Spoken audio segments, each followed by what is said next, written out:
ادا کرتے، شکریہ ادا کرتے۔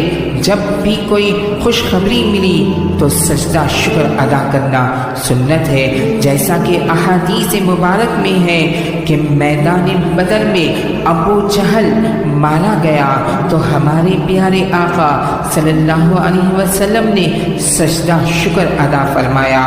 اللہ ہمیں بھی خوشخبری سننے پر سجدہ شکر ادا کرنے کی توفیق عطا فرمائے۔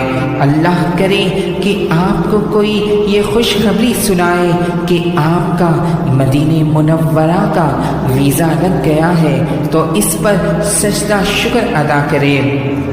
سجدہ شکریہ ادا کرنے کا طریقہ یہ ہے کہ باوضو کھڑے ہو، اللہ اکبر کہتے ہوئے سجدے میں جائے، 3 بار سبحان ربی الاعلی پڑھ کر اللہ اکبر کہتے ہوئے